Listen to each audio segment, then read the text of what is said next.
Hello friends, welcome to in my YouTube channel. I hope कि आप लोग अच्छे से होंगे। तो आज हम लोग इस वीडियो में क्लास 10th बायोलॉजी चैप्टर 1 जैव प्रक्रम पोषण तो इसके अति लघु उत्तरीय प्रश्नों को सॉल्व करने वाले हैं। तो जो लोग भी हमारे इस यूट्यूब चैनल पे नए आए हैं वो लोग प्लीज़ हमारे इस यूट्यूब चैनल को सब्सक्राइब कर देंगे। तो चलते हैं अब हम लोग इसके अति लघु उत्तरीय प्रश्नों की ओर। तो यहाँ पे पहला नंबर क्वेश्चन है, जैव प्रक्रम किसे कहते हैं। इसका आंसर लिखेंगे कि वे सारी क्रियाएं जिनके द्वारा जीवों का अनुरक्षण होता है उसे जैव प्रक्रम कहते हैं। दूसरा नंबर क्वेश्चन है, बहुकोशिकीय जीवों में ऑक्सीजन की आवश्यकता विसरण द्वारा क्यों नहीं पूरी हो पाती है। इसका आंसर लिखेंगे कि क्योंकि बहुकोशिकीय जीवों की सारी कोशिकाएं अपने पर्यावरण के सीधे संपर्क में नहीं रह पाती है, इसीलिए इनमें ऑक्सीजन का आवश्यकता विसरण द्वारा नहीं हो पाती है। आप लोग लिख लेंगे। तीसरा नंबर क्वेश्चन है, जीवों में पोषण की प्रमुख दो विधियां कौन कौन सी हैं। इसका आंसर लिखेंगे कि जीवों में पोषण की दो विधियां पाई जाती है, पहला स्वपोषण और दूसरा परपोषण। स्वपोषण में पौधे होते हैं जो कि अपना भोजन स्वयं बनाते हैं, और परपोषण में जीव जंतु आते हैं जो अपना भोजन एक दूसरे के ऊपर निर्भर रहकर करते हैं। फोर्थ नंबर क्वेश्चन है, हरे पौधों में किस प्रकार का पोषण पाया जाता है। इसका आंसर लिखेंगे कि हरे पौधे में स्वपोषण पाया जाता है, क्योंकि ये अपना भोजन स्वयं बनाते हैं या संश्लेषित करते हैं इन्हें, इसीलिए स्वपोषण कहा जाता है। 5 नंबर क्वेश्चन है, जंतुओं में पोषण की कौन सी विधि पाई जाती है। इसका आंसर लिखेंगे परपोषण, क्योंकि जीव जंतु होते हैं वह स्वयं भोजन नहीं बनाते हैं, वह एक दूसरे के ऊपर निर्भर रहते हैं, इसीलिए जीव जंतुओं को परपोषण की श्रेणी में रखा जाता है। 6 नंबर क्वेश्चन है, 3 प्रकार की परपोषण विधियों के नाम लिखें। तो यहाँ पे इसका आंसर लिखेंगे, पहला हो जाएगा मृतजीवी पोषण, दूसरा परजीवी पोषण और तीसरा हो जाएगा प्राणी संपोषण। 7 नंबर क्वेश्चन है, संपूर्ण प्रकाश संश्लेषण की प्रक्रिया का रासायनिक समीकरण लिखें। तो ये देखिए यहाँ पे ये रहा सूर्य के प्रकाश के यानी कि पूरा रासायनिक समीकरण प्रकाश संश्लेषण की। तो यहाँ पे देखिए 6CO2 carbon dioxide plus 12H2O यानी कि जल और सूर्य के प्रकाश में रहा, और यह क्लोरोफिल की उपस्थिति में होता है। तो देखिए यहाँ पे C6H12O6 ग्लूकोज बन रहा है, और यहाँ पे C+6O2 यानी कि ऑक्सीजन और 6H2O यानी कि जल का निर्माण हो रहा है। यहाँ पे आप लोगों को दिख रहा होगा कि आगे में 6 और यहाँ पे 12 क्यों लगाया गया है। तो इस समीकरण को यहाँ पे संतुलित करके बताया गया है, जिससे कि आप लोगों को कोई दिक्कत ना हो। अगर आप लोग को समीकरण संतुलित करना नहीं आता है तो प्लीज़ आप लोग कमेंट कर दीजिएगा, हम इस पे एक वीडियो अच्छे से बना देंगे जिसमें आप लोग पूरी तरह से समीकरण को संतुलित करना सीख जाएंगे। 8 नंबर क्वेश्चन है, प्रकाश संश्लेषण की प्रक्रिया में उपोत्पाद के रूप में क्या बनता है। तो ये देखिए यहाँ पे इसका आंसर में यहाँ पे देखिए प्रकाश संश्लेषण की प्रक्रिया में यहाँ पे ये बन रहा है, वही इसका आंसर लिखेंगे। कार्बोहाइड्रेट ऑक्सीजन बन रहा है तथा जलवाष्प यानी कि जल का निर्माण हो रहा है। तो आप लोग लिख लेंगे। 9 नंबर क्वेश्चन है, प्रकाश संश्लेषण की प्रक्रिया हरित लवक या क्लोरोप्लास्ट में ही क्यों होती है। इसका आंसर लिखेंगे, क्योंकि सूर्य के प्रकाश को अवशोषित करने की क्षमता केवल क्लोरोफिल में ही होता है, जो कि यह क्लोरोप्लास्ट में ही पाया जाता है, इसीलिए प्रकाश संश्लेषण की प्रक्रिया हरित लवक या क्लोरोप्लास्ट में ही होती है। तो आप लोग समझ गए होंगे। 10 नंबर क्वेश्चन है, प्रकाश संश्लेषण प्रक्रिया के लिए किन किन पदार्थों की आवश्यकता होती है, यानी कि प्रकाश संश्लेषण प्रक्रिया करवाने के लिए किन किन क्या क्या चाहिए। तो आइए यहाँ पे इसका आंसर हम लोग देखते हैं। इसका आंसर लिखेंगे क्लोरोफिल, जल, सूर्य का प्रकाश तथा कार्बन डाइऑक्साइड, यानी कि क्लोरोफिल, जल, सूर्य का प्रकाश तथा कार्बन डाइऑक्साइड रहेगा उपस्थित, तभी प्रकाश संश्लेषण की प्रक्रिया संपन्न होगी, अन्यथा प्रकाश संश्लेषण की प्रक्रिया संपन्न नहीं होगी। अगर आप लोगों को यह वीडियो अच्छा लग रहा होगा तो प्लीज़ इसे सब्सक्राइब कर देंगे चैनल को, और वीडियो को लाइक कर देंगे तथा अपने फ्रेंड्स के पास वीडियो को शेयर कर देंगे। 11 नंबर क्वेश्चन है, प्रकाश संश्लेषण प्रक्रिया के लिए पौधे CO2 यानी कि कार्बन डाइऑक्साइड कहाँ से प्राप्त करते हैं। इसका आंसर लिखेंगे वायुमंडल से। 12 नंबर क्वेश्चन है, कवक एवं जीवाणुओं में प्रकाश संश्लेषण की प्रक्रिया क्यों नहीं हो पाती है। इसका आंसर लिखेंगे कि चूंकि प्रकाश संश्लेषण की प्रक्रिया के लिए क्लोरोफिल का होना आवश्यक है, जो कि कवक एवं जीवाणुओं में क्लोरोफिल नहीं पाया जाता है, इसीलिए उनमें प्रकाश संश्लेषण की प्रक्रिया नहीं हो पाती है।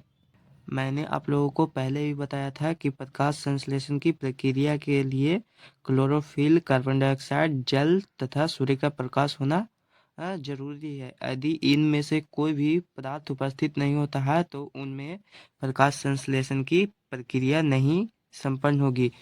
तो यहाँ पे देखिए कवक और जीवाणु, तो कवक और जीवाणुओं में क्लोरोफिल नहीं पाया जाता है, इसीलिए इनमें प्रकाश संश्लेषण की प्रक्रिया संपन्न नहीं होगी। 13 नंबर क्वेश्चन है, अमीबा के दृष्टिकोण से पोषण के दृष्टिकोण से अमीबा तथा पैरामीशियम किस प्रकार के जंतु हैं। इसका आंसर लिखेंगे प्राणी समपोषी। 14 नंबर क्वेश्चन है, मनुष्य का आहार नाल कौन कौन से मुख्य भागों में बटा होता है। इसका आंसर लिखेंगे अमाशय, पित्ताशय, छोटी आंत तथा बड़ी आंत, मुख, यानी कि ये सभी मिलकर मनुष्य के आहार नाल का निर्माण करते हैं। 15 नंबर क्वेश्चन है, ग्रसनी में स्थित 2 छिद्रों के नाम लिखें।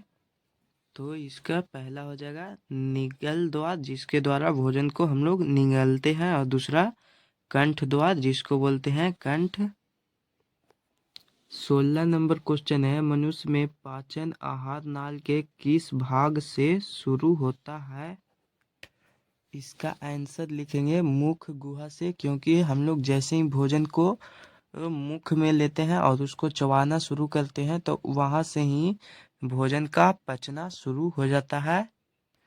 17 नंबर क्वेश्चन है, मनुष्य के आहार नाल के किस भाग में पचे हुए भोजन का अवशोषण होता है। इसका आंसर लिखेंगे छोटी आंत में। 18 नंबर क्वेश्चन है, क्लोरोफिल वर्णक कहाँ पाया जाता है। इसका आंसर लिखेंगे पत्ती में क्लोरोफिल पाया जाता है, जो हरे पत्ते होते हैं उसमें। 19 नंबर क्वेश्चन है, प्रकाश संश्लेषण प्रक्रम द्वारा पौधे क्या निर्माण करते हैं। इसका आंसर लिखेंगे कार्बोहाइड्रेट, जलवाष्प तथा ऑक्सीजन, और ये पौधे होते हैं जो कि कार्बन डाइऑक्साइड गैस को ग्रहण कर हमें ऑक्सीजन देते हैं, तो आप लोग लिख लेंगे। 20 नंबर क्वेश्चन है, मृतजीवी को क्या कहा जाता है। इसका आंसर लिखेंगे सैप्रोफाइट्स या अपघटक। इन दोनों में से आप लोग कोई भी लिख सकते हैं या फिर दोनों लिख सकते हैं। अगर आप लोगों को यह वीडियो अच्छा लग रहा होगा तो प्लीज़ हमारे इस चैनल को सब्सक्राइब कर देंगे और वीडियो को लाइक कर देंगे। 21 नंबर क्वेश्चन है, जिस जीव के शरीर से परजीवी अपना भोजन प्राप्त करते हैं वे क्या कहलाते हैं। इसका आंसर लिखेंगे पोषी। 22 नंबर क्वेश्चन है, गोबर छत्ता में किस प्रकार का पोषण होता है। इसका आंसर लिखेंगे मृतजीवी, क्योंकि यह गोबर छत्ता होता है जो कि मरे हुए भोज्य पदार्थों को ग्रहण करता है।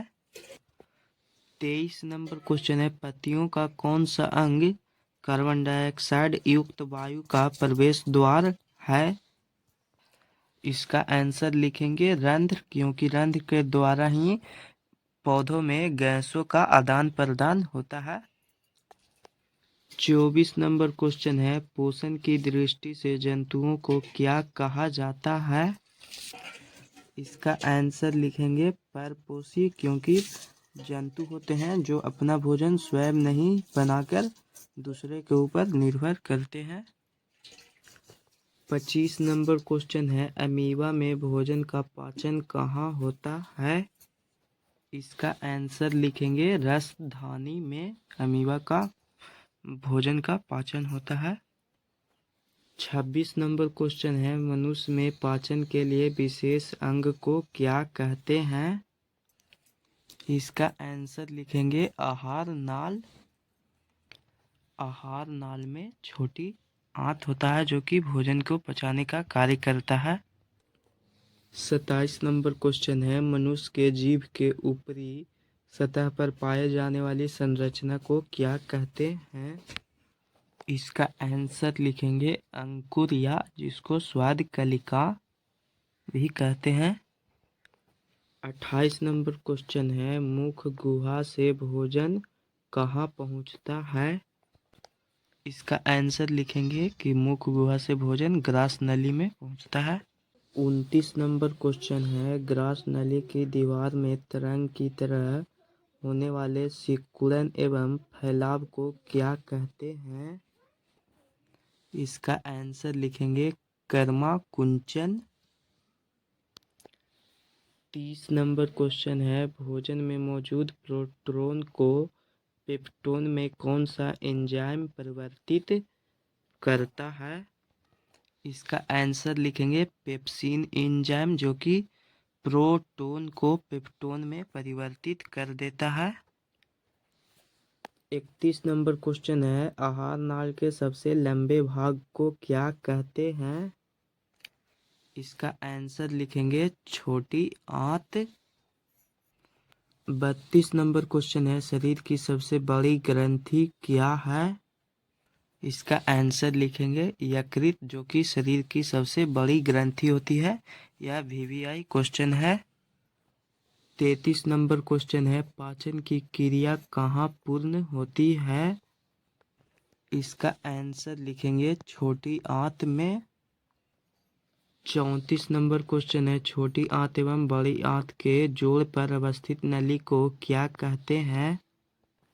इसका आंसर लिखेंगे सिक्कम, जो कि छोटी आंत और बड़ी आंत के जोड़ को कहा जाता है। यह अवस्थित होता है, उसको सिक्कम कहते हैं। 35 नंबर क्वेश्चन है, अपचा भोजन अस्थायी तौर पर कहाँ संचित रहता है? इसका आंसर लिखेंगे रेक्टम में। अगर आप लोगों को इसके लघु उत्तरीय और दीर्घ उत्तरीय प्रश्नों का हल चाहिए तो प्लीज़ हमारे इस चैनल को सब्सक्राइब कर देंगे। हम जल्द ही इस पर वीडियो बनाकर अपलोड कर देंगे। आप सबका अपना YouTube channel online study classes. धन्यवाद।